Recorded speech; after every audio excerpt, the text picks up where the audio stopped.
परम दयालु श्री ठाकुर को श्री चरण तले प्रणाम। परम आराध्य जगत जननी श्री बड़ मां को श्री चरण तले प्रणाम। परम पूज्य पाद श्री बड़दया को श्री चरण तले प्रणाम।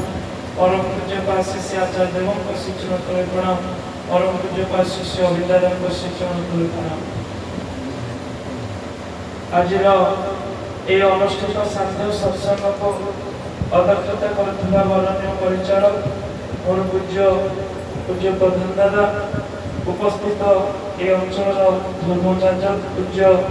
रोहित दादा सुजात दादा एठारे उपस्थित मोर प्राणर गुरु भाई माने भक्तिमती माँ माने छोट छोट पिलाए समस्त को मोर प्राणर जय गुरु।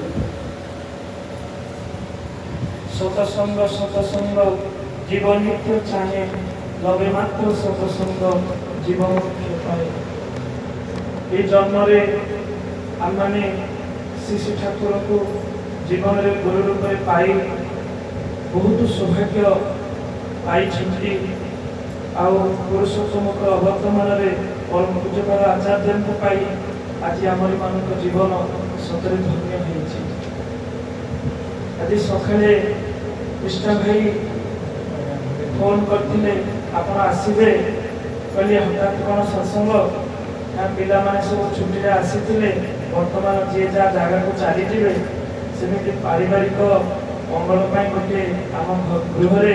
ठाकुर सत्संग रखा। ठाकुर तो सर्वप्रथम वेद पुराण कथा सबकि भूली जाई सर्वप्रथम यही व्यक्ति दंपति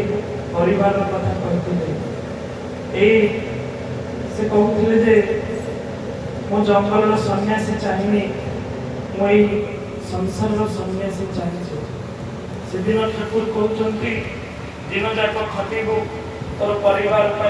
तोर परिजन तोर पिलापिली समस्त रोजगार कर कष्ट परिश्रम करू सन्ध्या तो मो निकट को चली आसी भाव समाधि कहते से कथा तोर पाप ताप जड़ा जहाँ भी खाऊ तू सन्ध्या तो मो निकट को चली आ मोर कीर्तन कर हरि कीर्तन कर तू जहाँ चाहबो वो तोते देवी तू जाई बोलबे आमी ताई देव तुम्हारे। ठाकुर कहते से दिन तू जहाँ चाहबो वो तोते देवी तो किंतु आमाके एकटी विश्वास कर आमाके एकटी विश्वास कर तू जाई बोलबो आमी ताई तुम्हारे देवी। तोर तू गुरु माने तू केते पाप करथा माने गाई हत्या करता गो हत्या करता जेते तो जीवन में पाप थाउ आमी मो सब तोर धोईदेवी ये अभय प्रतिश्रुति आज श्री ठाकुर देइछथि। आज बासभवन आमर कृष्ण भाई परिवार परिजन ये सत्संग देइछथि। श्री ठाकुर को सुंदर भाव में साज सज्जा करी भोग निवेदन करी आम समस्त को निमंत्रण करिछथि। एटा जे केते भाग्यवान जे सत्संग दिए से तो धन्य हो उठे जे सत्संग में शामिल है से मध्य धन्य हो उठे। मो परम पिता पाखे सर्वप्रथम प्रार्थना करे कृष्णा भाई परिवार परिजन समस्त इष्टपुत जीवन मंगल हो प्रभु को धरी से सुख शांति आनंद सुदीर्घ निरामय जीवन यापन करते संगे संगे ये उपस्थित समस्त भाई और मामा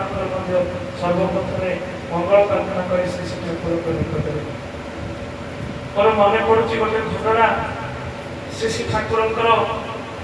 जिते बेले कलिकता नेशनल मेडिकल कॉलेज रो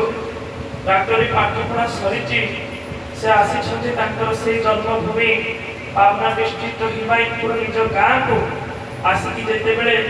ये होमियोपैथिक किसी बही देके आसी पढ़ी किसी चिकित्सा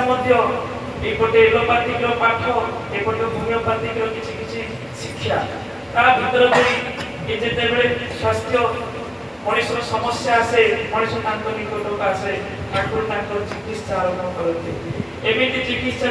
अनेक मनुष्य निकट आसते आसी ठाकुर देखी मेडिकल औषध दे मनुष्य को संपूर्ण सुस्थ कर विश्वास ना विश्वास बाहर ठाकुर कहते ये शरीर मनुष्य रोग पीड़ित हुए ठाकुर परीक्षा कर देखते ठाकुर निजे से दिन कहते मुझे जहाँ कही केवल अंधी भाया विश्वास कर ना रिसर्च कर गवेषणा कर विज्ञान कौन रही ठाकुर से देखी मनुष्य शारीरिक भाव में जी असुस्थ ଅସୁସ୍ଥ ନୁହଁ, ମଣିଷ ମାନସିକ ଭାବରେ ସେତେ ଅସୁସ୍ଥ ହୋଇ ପଡିଛି। ଆଉ ସେଇ ମାନସିକଟା ହିଁ ତାର ଶରୀରକୁ ଅନେକ କଷ୍ଟ ଦଉଛି। ସେତେବେଳେ ଠାକୁର ଦେଖିଥିଲେ ଯଦି କଣ କରି ମଣିଷର ଏଇ ମନଟାକୁ ଊର୍ଦ୍ଧ୍ୱମୁଖୀ କରାଯାଇପାରେ, ତାହେଲେ ସେ ଶାରୀରିକ ଭାବରେ ଆଉ ଏତେ କଷ୍ଟ ପାଇବନି। ସେତେବେଳେ ଠାକୁର ଦେଖିଥିଲେ ଏଇ ମଣିଷକୁ, ଏଇ ମଣିଷର ମନଟାକୁ ଊର୍ଦ୍ଧ୍ୱମୁଖୀ କରିବାକୁ ହେଲେ ହରି କୀର୍ତ୍ତନ, ହରିଙ୍କର କୀର୍ତ୍ତନ ଆବଶ୍ୟକ ଅଛି। ସେତେବେଳେ ଠାକୁର ସେଇ ନବ ବୃନ୍ଦାବନ, ସେଇ କୁଷ୍ଟିଆ ଠାରୁ ଆରମ୍ଭ କରି ପ୍ରତାପପୁର କିଶୋରୀ ମୋହନ ଅନନ୍ତ ମହାରାଜ, ନବଘୋଷ ସତୀଶ ଚନ୍ଦ୍ର ଗୋସ୍ୱାମୀ, ଏମିତି ଅନେକ ଭକ୍ତକୁ, ଏମିତି ଅନେକ ଲମ୍ଫଟ ବେଶ୍ୟାଯୁକ୍ତ ମଣିଷକୁ ନେଇ ଶ୍ରୀ ଠାକୁର ସେଇ ପାବନାରେ ଏକ ଚହଳ ଖେଳେଇ ଦେଇଥିଲେ। ଆରମ୍ଭ ହୋଇଥିଲା ସେଇ କୀର୍ତ୍ତନର ଯୁଗ। ଏଇ କୀର୍ତ୍ତନ ଯୁଗରେ ଶ୍ରୀ ଠାକୁର ଅନେକ ମଣିଷକୁ, ନିମ୍ନଗାମୀ ମନକୁ ଠାକୁର ଏଇ ଭଜନ କୀର୍ତ୍ତନରେ ଊର୍ଦ୍ଧ୍ୱମୁଖୀ କରାଇଥିଲେ। ଆଉ ମଣିଷକୁ, ମଣିଷର ମନଟାକୁ ଊର୍ଦ୍ଧ୍ୱମୁଖୀ କରିବାକୁ ହେଲେ ଆଜି ଏକମାତ୍ର ବାଟ, ସେ ହେଉଛି ସତ୍ସଙ୍ଗ, ସେ ହେଉଛି ନାମ ସଂକୀର୍ତ୍ତନ। ଆଜି ମଣିଷ ଏ ନାମ ସଂକୀର୍ତ୍ତନ ନାଁରେ, ଧର୍ମ ନାଁରେ କେତେ କଥା କହୁଛି, କିନ୍ତୁ ଶ୍ରୀ ଠାକୁର କହିଲେ ଧର୍ମ ହେଉଛି ତାହା ଦେବ ଆଚରଣ ବାକ୍ୟ କର୍ମ ବଞ୍ଚିବା ବଢିବାର ଉତ୍ସ ହୁଏ, ତାକୁ ହିଁ ଜାଣିବ ଧର୍ମ ବୋଲି। ନହେଲେ ଧର୍ମ କିଛି ବି ନୁହଁ। ଧର୍ମ ଯଦି ନ ଫୁଟିଲା ତ ଜୀବନର ପ୍ରତିଟି କର୍ମେ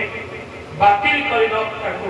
ହବ ସେଭଳି ଧର୍ମେ। ମୁଁ ଠାକୁରଙ୍କୁ ଜୀବନରେ ଗ୍ରହଣ କଲି, ଦୀକ୍ଷା ନେଲି, ଅନେକ ବର୍ଷ ହେଇଗଲା ସୁସ୍ଥ ନେଲି, ଠାକୁରଙ୍କ ସତ୍ସଙ୍ଗ ଯାଉଛି। ଯଦି ମୋ ଜୀବନରେ ତାଙ୍କର ଭାବଧାରାଟା ଟିକେ ଫୁଟି ନ ଉଠିଲା, ମୁଁ ତାଙ୍କୁ ଜୀବନରେ ନେଇ କଣ ପାଇଲି? ଠାକୁର ସେଦିନ ବାଣୀରେ କହୁଛନ୍ତି, ଶିଖିଲୁ ଯେ କେତେ କଣ, ବୋଧରେ ତ କିଛି ଫୁଟିଲାନି, ସ୍ମୃତିର ବଳଦ ହେଲୁ ଯେ ଖାଲି ଏକ ମୁଠା ଭାତ ଜୁଟିଲାନି। এই মেডিকেল ভিতরে, এই চিকিৎসা ভিতরে গোটে ঘটনা কହୁଛି। সেদিনର এমিতি ঠাকুর সন্ধ্যা সময়ে গোটে রোগীକୁ ଦେଖିବା ପାଇଁ হরিপুর হিমায়তপুর পাখরে গোটে গাଁ হরিপুর ঠাকুর সন্ধ্যা সময়ে এই যে ঔষধ বাক্স ধରି ବାହାରିଛନ୍ତି গোটে রোগী ঘরକୁ ଯିବା ପାଇଁ। ବାଟରେ ଦେଖୁଛନ୍ତି ଜଣେ ମୁସଲମାନ ଲୋକ ଗୋଟେ ବଡ ବାଳିଆ ମାଛଟେ ଧରିକି ଆସୁଛି। ଠାକୁରଙ୍କୁ ଯେତେବେଳେ ଆଖି ନିକ୍ଷେପ କରୁଛନ୍ତି, ସେଇ ମାଛଟାକୁ ଦେଖିଦେଇ ଠାକୁରଙ୍କ ମନରେ ଗୋଟେ ଛବି ଆଙ୍କି ଦେଇଛି, ଗୋଟେ ହୋମିଓପାଥିର 30 ପାୱାରର ଗୋଟେ ମେଡିସିନର କଥା। ଠାକୁର ସେଇ ମୁସଲମାନକୁ ଦେଖି କହୁଛନ୍ତି, ଭାଇ ଏଇ ମାଛଟାକୁ ତୁମେ ଖାଇବ ନାହିଁ, ତୁମକୁ କିନ୍ତୁ ରୋଗ ହବ, ତୁମକୁ କିନ୍ତୁ ଅସୁବିଧାରେ ପଡ଼ିବାକୁ ପଡ଼ିବ। ସେଇ हाँ भेरिटम आब्लम जो मेडिसिन ना होमियोपैथिक भेरिटम आब्लम रो मेडिसिन कथा ठाकुर कहिले। ताको छबिटा सेई मेडिसिन छबिटा ताको मन भितर उठी मारिला। सेई एते बारण कले सेई मुसलमान को खाइबा पई, सेई मुसलमान लोक जणक ठाकुर को चाहि कहूची, खोदा जेते बेले जन्म देइछथि, दिन ना दिन तो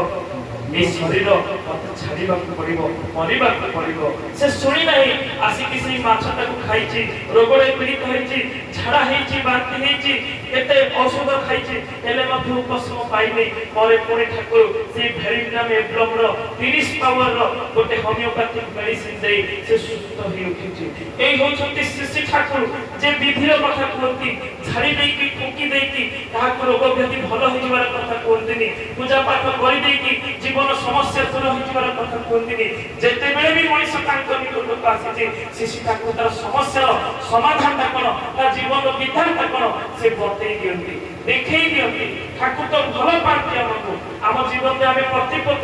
ଅନୁଭବ କରିଛେ, ଏ ସମଗ୍ର ଜଗତରେ ଯଦି ଆମ ବାପା ମାଙ୍କୁ, ଯଦି ଦୁନିଆରେ ଏଭଳି କୌଣସି ବ୍ୟକ୍ତି ଥାନ୍ତି ଯିଏ ଆମକୁ ସେଇ ନିଶ୍ୱାସ ଭଲ ପାଇବା ଦେଇପାରନ୍ତି, ସେ ହେଉଛନ୍ତି ପରମ ପ୍ରେମମୟ ଶ୍ରୀ ଠାକୁର। ସେଥିପାଇଁ ଜୀବନରେ ତାଙ୍କୁ ମାନିବା ଭିତରେ ଆମ ଜୀବନଟା ସୁନ୍ଦର ହେଉଥାଏ। ଆଜି ପରମ ପୂଜ୍ୟପାଦ ଆଚାର୍ଯ୍ୟଙ୍କୁ ଆମେ ଦେଖୁଛେ, ଆମେ ପରମ ପୂଜ୍ୟପାଦ ଶିଷ୍ୟ ଅଭିଜ୍ଞତାକୁ ଦେଖୁଛେ, ତାଙ୍କ ପାଖରେ ଦିନ ଦିନ ଘଣ୍ଟା ଘଣ୍ଟା ଆମେ ଆଶ୍ରମ ଯାଇ ବସୁଛେ, କଣ ଶିଖୁଛେ? ଆଚାର୍ଯ୍ୟ କଣ ଧର୍ମର କଥା କହୁଛେ? ସେଇ ସତ୍ୟାନୁସାରେ ଠାକୁର ବେଦର କଥା ପଚାରିଲା, ଏତେ ବେଦକୁ ନେଇ ଏତେ ପଣ୍ଡିତ ଜ୍ଞାନୀ ଗୁଣି କେତେ ତାର ଡିସ୍କସନ, କେତେ ଗବେଷଣା କରନ୍ତି, ଠାକୁର ଗୋଟେ ପଦରେ କହିଦେଲେ, ଜାଣିବାକୁ ହିଁ ବେଦ କହନ୍ତି। ପୁରୁଷୋତ୍ତମ ସିଏ, ଗୁରୁ ସିଏ, ଯେ ବିପାକ ପଥେ ହାତ ଧରି ଚଲାର କାଇଦାରେ ଶିଖେଇ ଦିଅନ୍ତି। ଧର୍ମ ଜ୍ଞାନ ପାଇଁ ମଣିଷ ଭିତରେ ବିଭ୍ରାଟ ଯିଏ ସୃଷ୍ଟି ନ କରିପାରନ୍ତି, ସେ ହେଉଛନ୍ତି ଗୁରୁ। ଆଜି ପରମ ପୂଜ୍ୟପାଦ ଆଚାର୍ଯ୍ୟଙ୍କୁ ଦେଖିଲେ ଆପଣମାନଙ୍କୁ ଲାଗୁଛି ଯେ ଜଣେ ବାବା ବୈଷ୍ଣବ ହୋଇଥିବେ, ଧର୍ମ କଥା କହୁଥିବେ? ନାହିଁ ଆଜ୍ଞା, ତାଙ୍କ ପାଖକୁ ଯଦି ଯିବେ, ଆପଣମାନଙ୍କର ପାରିବାରିକ ଜୀବନର କଥା, ଆପଣଙ୍କ ପୁଅ କେମିତି ଭଲ ମଣିଷ ହବ, आपण झियो केमिति गोटे सुंदर मनुष्य हबो आपण परिवार परिजन को नै आपण जीवन को आपण केमिति उपभोग करिवे ठाकुर को जीवन केंद्र करी आपण मन को जीवन को केमिति सुंदर करिवे हम माने केमिति भले रहिबा भले बंचिबा भले बुद्धि करिबा आचार्य से गोटे कथा कहउचंती आज कोठी मंदिर हला के केते दीक्षा देला केते सस्पेंड देला सब तो आलोचना होची किंतु आचार्य सर्वमुख आज सब बेले मनुष्य कहउचंती मनुष्य केते आज ठाकुर को नहीं चली सेति पई त आज प्रातः विनती प्रार्थना कथा आचार्य कहले नाम ध्यान कथा कहले काहे जदि आमे शिव कछि करी संगठन भीतर रही जदि हमर निजर साधन भजन भूली जाऊ जहा पूर्व हेतिला से त्रेतया द्वापर अनेक भजन कीर्तन अनेक मठ मंदिर गढ़ी उठिला सत किंतु मनुष्य भितरे से प्रकृत धर्मटा जागृत होई पार नथिला जहा ठाकुर कहिथिले अन्य को बंचाई निजे रहे जानि धर्म ताकू ही करी एठी ठाकुर आज कहउछथि आमाने आज विशेष ठाकुर को पाइछे आसंतो ए शुभ बेले आमाने ठाकुर को जीवन ग्रहण करी मु गोटे कथा कहिबी आमाने जहा करू ठाकुर जहा दीक्षा समय हमको रीति देवता बतई थिले दीक्षार नियम कथा चारिटा संकल्प कथा मु विशेष करी सब बेले जो जगह को जाए समस्त के दीक्षा मिले तो आमे सत हो गया ए नाम जप सब करू जानु टिके करू किंतु दीक्षार पत्र जो पछपटे चारिटा संकल्प अछि आमे केही मध्ये से चारिटा संकल्प करूना उपासना रे प्रार्थना सब बेले गाऊ किंतु तार शब्दटा कोन तार अर्थटा कोन उपासना रे परम पूज्यपाद बड़दा ओडिया अनुवाद करी ताको तार अर्थटा कोन लेखा जाईची आमे ताको केबे पढुना मु एटा भी पढि नथि मु जेते बेले पढिली जेते बेले अनुभव कली जे प्रार्थना रे कोन लेखा रहिची आमे खाली बड़द भलिया गाई दऊ कहि दऊ किंतु अर्थ बुझी पारुना केते सहज भाबरे आपण माने उपासना देखिबे ओडिया लेखा हिची तार अर्थ कोन प्रार्थनार मीनिंग कोन सेठी लेखा हिची दीक्षा पत्र संकल्प दी चारिटा संकल्प देखिबे केते सुंदर कथा लेखा जाईची दीक्षार प्रथम संकल्प रे ऋतिक देवता आपण को सेदिन पानी जल धरि संकल्प करिथिले एई दीक्षा ग्रहण करी मु सर्वांतकरण रे शपथ करूछे मनुष्य जीवन वृद्धिर परम उद्धाता श्री श्री ठाकुर अनुकूल चंद्र को प्रतिष्ठा करिबा ही मो जीवन रो एही मुहूर्तर यज्ञ हो मो ठाकुर को प्रतिष्ठा करिबोली मो दीक्षा ग्रहण करिछि यदि मो ठाकुर को प्रतिष्ठा करिबे मोर चाली चरण कथा वाक्य परिवार परिजन को नहीं मते कोबरी गढिबा पड़िबो मते देखि जहा श्री ठाकुर से दिन कहिथिले एमिति गोटे सत्संगी ठाकुर को दीक्षा नै के मनुष्यटा दांडरे चली जाउतबो तार परिवार परिजन को नै चली जाउतबो लोक माने कबाड खुली नै रास्ता फांकरे देखि कि चाहतिबे एई जे लोकटा जाउनी ये होची सत्संगी ये होची ठाकुर रूप चंद्र को मंत्र शिष्य आर चाली चरण आर परिवार कते सुंदर देखो एई चाहिए से आशावादी बुंदा कलश रे पानी पिता बड़ी आमान को जीवन से जेते दया करछथि केते आमान को जीवन पाप ताप केते सब किछि को भूली जाई ठाकुर किंतु आमान भलो पाइछथि सब किछि रे आमान क्षमा करी आमान से आशा रखछथि आज नहीं तो काली नहीं तो आउ गोटे दिन मनुष्य निश्चय भलो होबो सिति पई हमें समस्ते देखिबा जेते दूर परिबा जो दीक्षा